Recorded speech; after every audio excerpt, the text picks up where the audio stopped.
In the quiet neighborhood of Brookfield, the summer of 1981 brought unimaginable tragedy to the Thompson family. Three identical 6-year-old triplet boys, Michael, Daniel, and Thomas, disappeared without a trace while playing in their front yard, leaving their parents Robert and Sarah devastated and the entire community in shock. 30 years passed with no answers, no closure, and no respite from the gnawing pain of not knowing what happened to their sons. Robert and Sarah never stopped searching, never removed the boys' photos from their walls, and never packed away their toys, living in a suspended state of grief and diminishing hope as the decades slowly eroded their spirits, but never their determination. On a warm Saturday morning in 2011, Sarah found herself looking through old family albums, a ritual she performed on difficult days when memories provided both comfort and torture.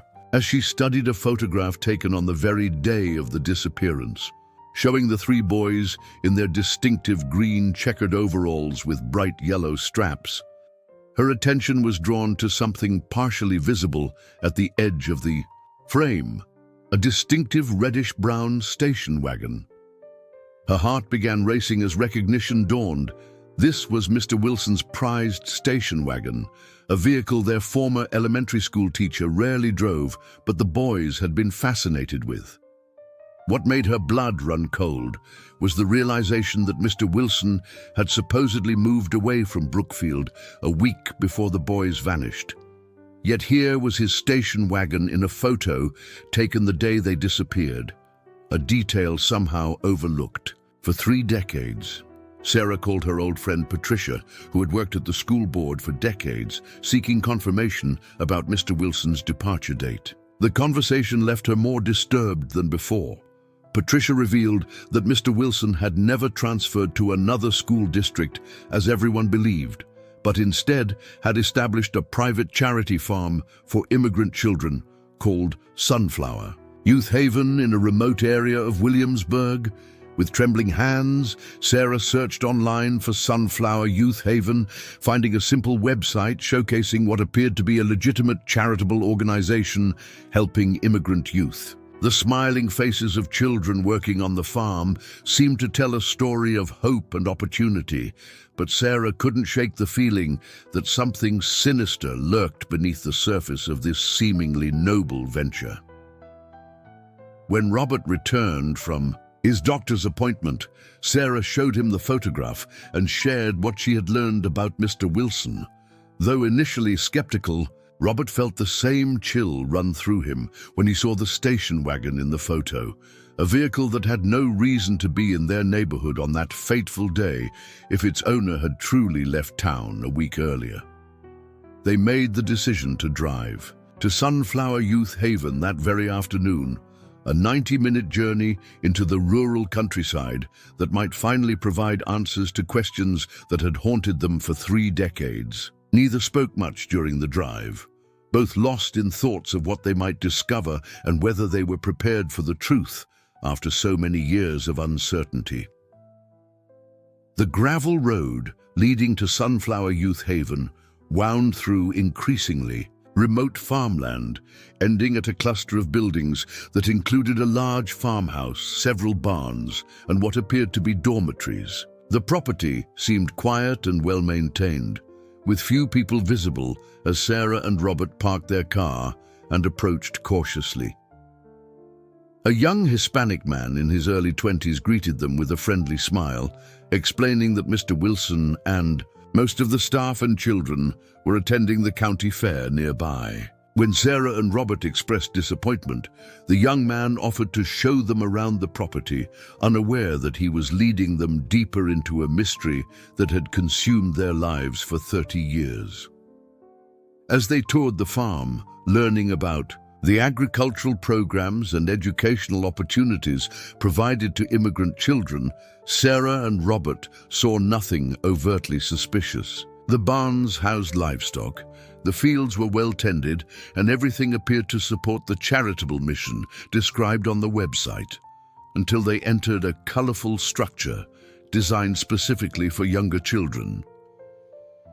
Inside, they met. Jason, the activities coordinator, a man in his late 30s with thick black curly hair and a distinctive wide smile, who explained he had been at Sunflower Youth Haven since he was 6 years old. Something about his mannerisms and features stirred a profound recognition in Sarah, a mother's instinct that transcended the 30-year gap and the changes from boy to man, leaving her breathless with the possibility that she might be looking at one of her sons. Sarah's attention was drawn to a wall of children's artwork, particularly a drawing of a red station wagon meticulously decorated with colorful grains of rice. When Jason proudly identified it as his own creation and confirmed that Mr. Wilson still owned the station wagon depicted in the drawing, Sarah felt the world tilt beneath her feet. The connection between the station wagon in the photograph and this man's artistic tribute to it seemed far beyond coincidence. Unable to contain herself, Sarah asked Jason if he had siblings, earning a cautionary glance from Robert, who feared she might be jumping to conclusions. Jason replied that he did have a brother who was at the county fair with Mr. Wilson, causing Sarah's heart to race with the realization that if her suspicions were correct, there should be 3 identical brothers, not just 2. The third piece of the puzzle was still missing. Thanking their guide for the tour, Sarah and Robert decided to visit the county fair, hoping to find Mr. Wilson and the brother Jason had mentioned. As they drove the short distance to the fairgrounds, Sarah shared her suspicions that Jason might be Michael, recognizing his distinctive wide smile and curly hair despite the passage of 3 decades. The county fair was bustling with farmers, ranchers, and families enjoying the festivities, colorful tents and booths lining the perimeter of a large field with agricultural displays at its center. After searching through the crowds, they spotted a white tent with a blue banner reading Sunflower Youth Haven, where an elderly white-haired man was speaking animatedly with potential donors, Mr. Wilson, instantly recognizable despite the years that had passed. They approached Mr. Wilson after the donors moved on, introducing themselves and watching his expression carefully. Though he initially claimed not to remember them, the mention of their triplet sons triggered a flicker of recognition in his eyes, quickly masked by a practiced smile and expressions of sympathy about the boy's disappearance. When Sarah produced the photograph showing the station wagon and asked directly if he had been in their neighborhood the day the boys vanished, Mr. Wilson's demeanor changed subtly. The affable smile disappeared, replaced by tight-lipped seriousness as he denied any connection to the vehicle in the image. His abrupt change in manner and his insistence that he needed to wrap up his booth immediately only heightened their suspicions. As Mr. Wilson hurriedly directed his staff to pack up, Sarah overheard him speaking urgently into his phone, instructing someone to leave immediately after the performance and to get Daniel here now. The name meant nothing to her, but the urgency in his voice sent a chill down her spine as she and Robert made their way to the small outdoor stage where children from Sunflower Youth Haven were performing. While watching the performance, Sarah spotted a man with thick curly black hair moving quickly away from the stage, a man who bore a striking resemblance to Jason but with slightly different mannerisms. As they discreetly followed him, they saw him engage in an intense conversation with Mr. Wilson, confirming their suspicion that this must be Jason's brother, possibly David or Thomas. When Mr. Wilson and the second brother suddenly broke off their conversation and began walking rapidly toward the parking area, Sarah and Robert approached a staff member who remained at the Sunflower Youth Haven tent. In response to their casual inquiry about Jason and his brother, the elderly worker revealed a crucial piece of information. They weren't twins, but triplets, with the third brother working at Mr. Wilson's private estate. The confirmation that there were 3 identical brothers of the right age sent Sarah and Robert rushing to their car, their hearts pounding with the certainty that they had found their sons after 30 years. As they drove back towards Sunflower Youth Haven, Sarah called the police, explaining their discovery and requesting immediate assistance in what was now clearly a decades-old kidnapping case. Detective Morgan responded to Sarah's call with appropriate caution, but took their claims seriously, dispatching officers to both Sunflower Youth Haven and Mr. Wilson's private residence. When Sarah and Robert arrived back at the farm, they parked at a distance, watching as Mr. Wilson, Jason, and the second brother emerged from the main house with bags, clearly preparing to flee. Just as Mr. Wilson's car began to pull away, sheriff's vehicles appeared on the gravel drive with lights flashing, blocking the exit and forcing the three men to stop.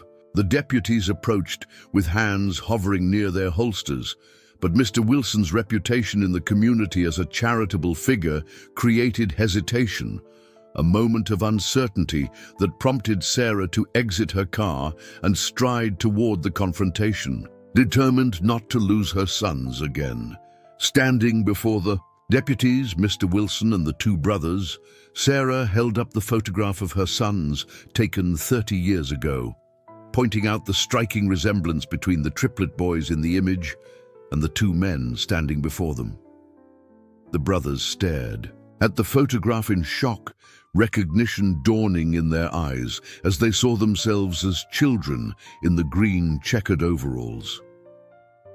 When one deputy asked if there was a third brother, both men nodded, still transfixed by the photograph that contradicted everything they had been told about their origins. Mr. Wilson insisted he had saved the boys, claiming they had been abandoned, but Sarah's emotional declaration that these were her children who had disappeared while playing outside their house silenced his protests and confirmed what the brothers were beginning to realize. Their entire lives had been built on elaborate lies. As more law enforcement vehicles arrived and Mr. Wilson was taken into custody, forensic technicians searched the buildings while detectives interviewed the brothers separately. In the garage, they found the station wagon from the photograph, its cherry red paint dulled with age, but unmistakably the same vehicle, and in Mr. Wilson's office, they discovered the original license plate hidden in a locked drawer, along with documents bearing the false names given to the brothers. During questioning, Mr. Wilson confessed that he had lured the boys with the promise of ice cream and a ride in his station wagon, knowing their fascination with the vehicle would overcome any hesitation. Over time, he had convinced them their parents were immigrants who had committed crimes and been imprisoned, gradually indoctrinating them with these fabricated stories until they believed the lies completely, never questioning why they looked nothing like the other immigrant children or why they had no memories before age 6. While Jason and his brother were being questioned at Sunflower Youth Haven, a team of officers executed a search warrant at Mr. Wilson's private residence, where they found the third brother, along with 8 children ranging from 4 to 10 years old. Many of the children appeared frightened and traumatized, having been subjected to Mr. Wilson's strict disciplinary methods and isolation from the outside world. The third brother, who had been given the name Daniel but was actually Thomas, appeared confused but physically well when officers explained the situation. Unlike his brothers, who worked at the farm and had some limited contact with the public, Thomas had been kept at the private residence, caring for the younger children and completely isolated from society, a prisoner in a gilded cage who had never known his true identity or the family that had searched for him for 3 decades. As detectives pieced together Mr. Wilson's background, they discovered he had lost his wife and twin sons in a house fire in the early 1970s. Suffering a psychological break that had manifested in his obsession with the Henderson triplets. Though he had functioned outwardly in society, teaching elementary school and earning the community's respect, his damaged psyche had convinced him certain children, especially those with strong emotional bonds like triplets, were meant to be his. For the brothers, The revelation of their true identities created a profound psychological crisis. Everything they believed about themselves had been a fabrication, and the man they had feared and obeyed their entire lives had stolen them from parents who had never stopped loving them. The realization that they had been victims of manipulation and abuse rather than rescued orphans forced them to reevaluate every memory, every punishment, and every moment of their lives through an entirely new lens. In a small interview room at the police station, fluorescent lights casting harsh shadows across worn linoleum, Sarah and Robert waited anxiously for the moment they had dreamed of for 30 years. When the door opened and their 3 sons, now grown men, stood hesitantly in the doorway, time seemed to stop as 5 people stared at each other across a gulf of 3 decades, seeing both strangers and family simultaneously. For a long moment, no one moved, the weight of missed birthdays, graduations, and life milestones hanging between them like an invisible wall. Then Sarah rose from her chair with a strangled sob, taking one uncertain step forward, then another, whispering, "My boys, my beautiful boys," in a voice that broke through the brothers' hesitation and brought them across the room into an embrace that began to bridge 30 years of separation with tears, touches, and the unbreakable bond between parents and children. In the days following the reunion, the full extent of Mr. Wilson's crimes came to light as investigators uncovered evidence of physical and psychological abuse spanning decades. The younger children found at the private residence were evaluated, and efforts began to identify them and locate their families, many of whom were immigrant workers who had been told their children were receiving special educational opportunities at Sunflower Youth Haven. For Michael, James, and Thomas, the process of reclaiming their true identities and building relationships with their biological parents was both healing and painful. They struggled with conflicting emotions about Mr. Wilson, who had been both father, figure, and captor, provider, and abuser. Years of therapy would be needed to process the complex trauma of their upbringing and to rebuild the family bonds that had been violently severed in 1981. Mr. Wilson faced multiple charges, including kidnapping, child abuse, false imprisonment, identity fraud, and exploitation of minors. Despite his advanced age and attempts by his defense team to portray him as a misguided but well-intentioned caretaker, the evidence of his calculated deception and decades of manipulation resulted in a sentence that ensured he would spend the remainder of his life in prison. The trial brought national attention to the case, highlighting both the extraordinary reunion of the Henderson family and the disturbing reality that a respected teacher had maintained a facade of charitable work while perpetrating one of the most heartbreaking crimes imaginable. For many in the community who had known and trusted Mr. Wilson, the revelation of his true nature forced a painful re-evaluation of their own memories and interactions with a man who had hidden monstrous actions behind a mask of kindness. 5 years after the reunion, Sarah and Robert celebrated their 40th wedding anniversary, surrounded by their sons and their sons' partners. The family bonds strengthened through shared healing and the determination to make up for lost time. Though the scars of the past remained, moments of awkwardness when family traditions were unfamiliar or when childhood references fell flat. They had created new memories and rituals that honored both their separation and their reunion. For Michael, James, and Thomas, the journey to reclaim their identities continued, each finding different paths to healing while maintaining the close bond they had shared throughout their captivity. They had transformed Sunflower Youth Haven into a legitimate charitable organization that provided genuine support for at-risk children, turning the site of their trauma into a place of hope and redemption, a powerful testament to the resilience of 3 brothers who had survived an unimaginable ordeal and emerged with their capacity for compassion intact.